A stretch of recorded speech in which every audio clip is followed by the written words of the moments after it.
This has to take place during the day.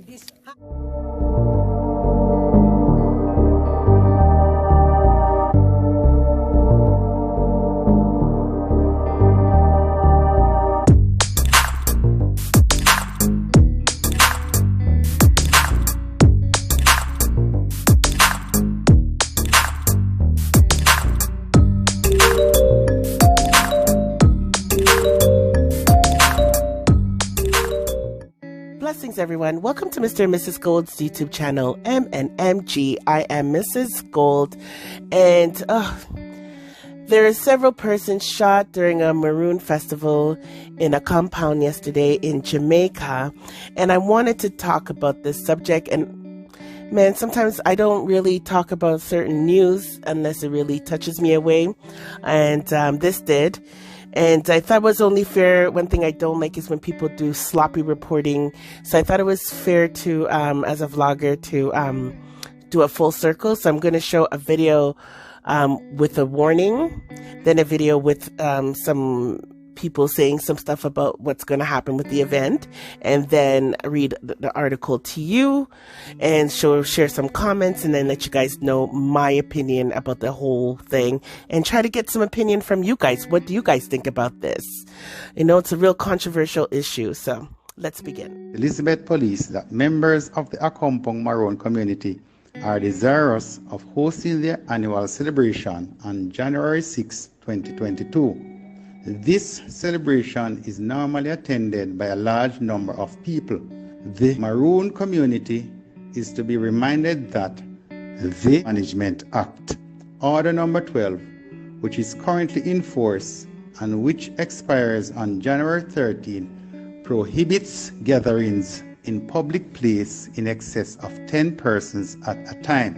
It also prohibits hosting of such events. In light of this, we are appealing to members of the public not to attend this celebration, as they are likely to be in contravention of the law and may be prosecuted. The police will be out in their numbers to enforce the laws of Jamaica, and the Maroon community is not exempt.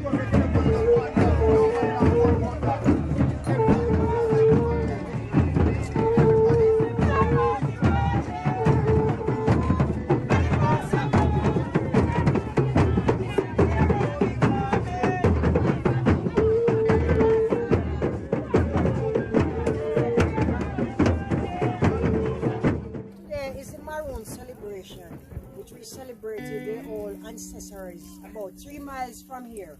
But while you turn in, this is where it starts. I have jerk chicken, roast yam, saltfish, Spanish water, fresh sugar cane, and so on. So this is all where it starts. Every 6th of January, it doesn't matter what day it falls on, the 6th of January, right here to Accompong town. How you feel about the event today, even though that the so police... nice, man. I do, COVID kind of soul on the place, but it's so, wonderful. New chief, new rule, new law, 22, so proud.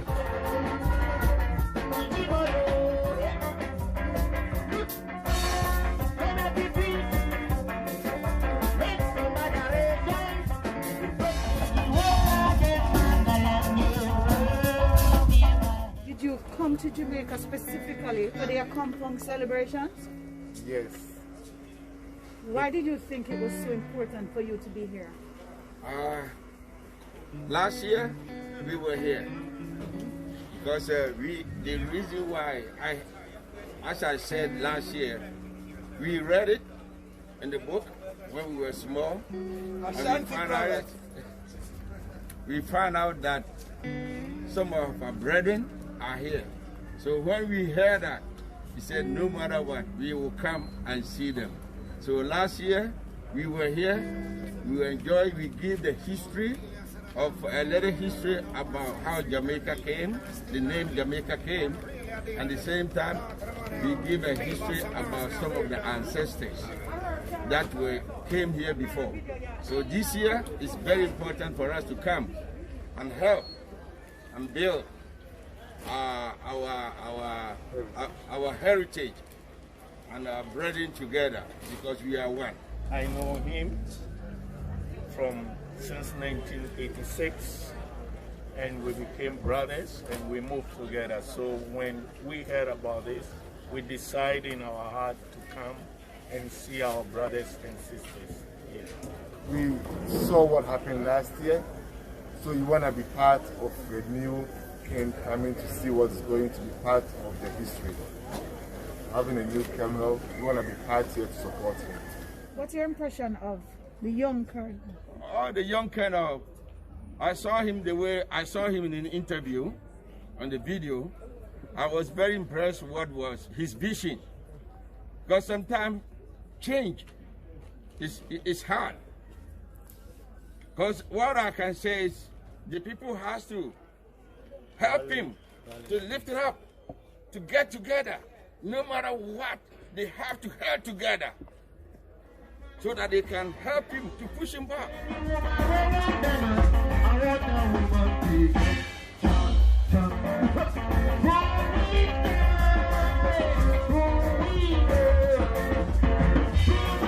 There's a report that the police said that the celebrations were supposed to be cancelled. No, it cannot be cancelled. Those police don't know what we are going through when we cancel this celebration. It doesn't matter if it's a Sunday, Saturday, whatever day it falls on, it has to take place in Accompong town, the 6th of January. So yes. there is no way that they can cancel it. There is no way the 6th of January can be cancelled. It will be a serious retaliated in Accompong town with the chief and the old ancestors. Yes. Probably them have their reason why they want to stop it, but you know, we don't know the reason why. So we leave it to him and also the chief, and them can settle it themselves. We them know where them up and where them off. But this Maroon celebration, the feel it can go on, you know? Yeah. The people enjoy themselves and do the right thing. Have your hand sanitizer, wear your mask, you know? Social distance, you know? If it doesn't happen, exactly what will the ancestors do? Because they're saying they will retaliate. The old ancestors, they will. And I'm not asking anyone. I prove it. They will retaliate. And the chief and members of the Accompong town area. I am telling you. Yes. So, what we are saying, just give us the time to do our celebration. If it is a curfew time, 10 o'clock, then they can go ahead. But during the day, this has to take place. During the day, this has to take place. I want to read the most latest article that's coming out from the Jamaican Star. And it says, shooting at Accompong during Maroon Festival. This happened on January 6th. The article was printed January 7th, early in the morning.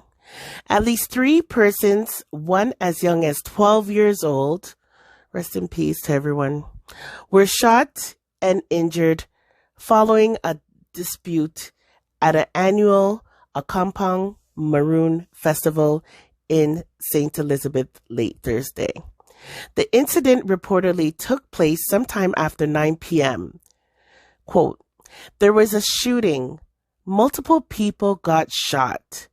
Not sure if it is 2 or 3, but I can confirm that there was a shooting incident, said the high-ranking officer. There was a controversy surrounding the staging of the festival, which the Maroons were celebrating as their 284th anniversary. The police noted that the Ministry of Health and Wellness had informed that no approvals were given for the event. Sorry, guys. I'm here still battling a cold. So as you can see from the videos that I played earlier, they kept saying they shouldn't keep the event. People were saying, hey, it might work out. They're not worried about it. And this article is confirming that there is no approvals given for the event. They were also warned that staging of the event would be in breach of the Disaster Risk Management Act, which we heard also in the reports, which limits public gatherings to 10 people.